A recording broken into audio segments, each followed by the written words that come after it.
de pouvoir se garder du monde. Et puis, je veux vraiment axer la pensée pour chacun de vous qui avez peut-être grandi dans l'Église. Moi, en fait, je suis un professionnel enfant, fils de pasteur, évangéliste qui prêchait. Je suis allé à l'Église toute ma vie. Et justement, j'étais excellent à avoir un pied dans le monde et un pied dans l'Église pendant plusieurs années. Amen. Et puis les gens ils peuvent dire « Oh, Evelyne, elle se demande où est-ce que je m'en vais avec ça. » Mais c'est parce que c'est une réalité qui est là. Lorsque j'avais 15, 16, 17, 18, 19 ans, je commençais vraiment à me réchauffer pour Dieu.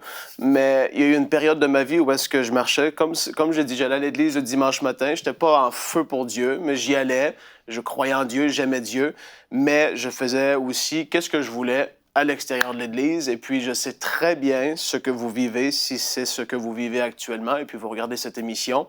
Et puis, je n'ai pas besoin de vous pointer du doigt, vous le savez très bien. Et ça, on le sait quand on est un pied dans le monde et un pied dans l'Église. Et on le sait quand on ne fait pas, entre guillemets, ce qu'on devrait. On est très au courant.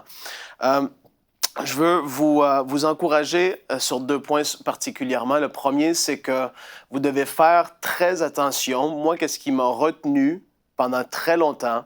Ça a été qu'est-ce que mes amis diront? Qu'est-ce qu'ils vont dire le jour où je vais vraiment être en feu pour Dieu? C'était une des craintes que j'avais. Et ça, je veux vous encourager à être libre de cette pensée-là.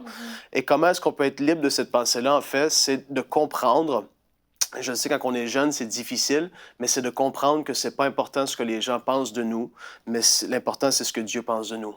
Toujours, toujours, toujours. Et ça semble tellement simple, mais c'est la vérité.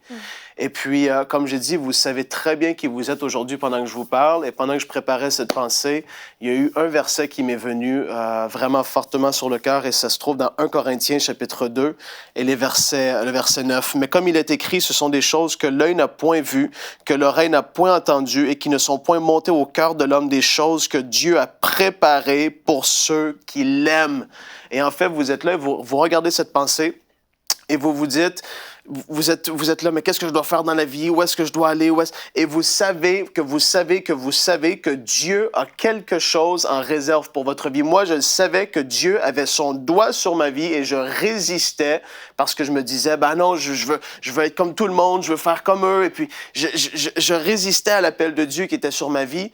Et j'étais pas heureux dans cette situation-là. Autant que tu peux être temporairement, ça peut sembler agréable, autant que le lendemain, quand tu te réveilles, le jour d'après, et puis tu vis ta vie, et tu sembles tourner en rond, en fait. Et ici, la Bible dit clairement qu'il y a des choses que tu sais que Dieu en réserve pour toi, des choses tellement extraordinairement grandes que Dieu en réserve pour toi, mais tu dois prendre la ferme décision d'arrêter de marcher un pied dans le monde et un pied dans l'Église. Ça, c'est entre tes mains, en fait. Je peux pas rien dire de plus que ça. Tu dois comprendre que qu'est-ce que les gens vont penser de toi lorsque tu vas vraiment être en feu pour Dieu. On n'en a rien à faire. L'important, c'est ce que Dieu pense de toi.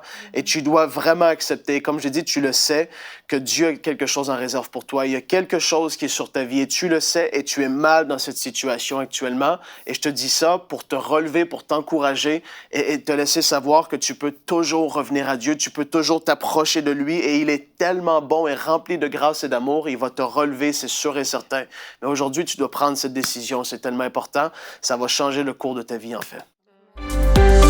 Retrouvez la suite de ce programme dans l'émission Bonjour chez vous sur ENCI TV.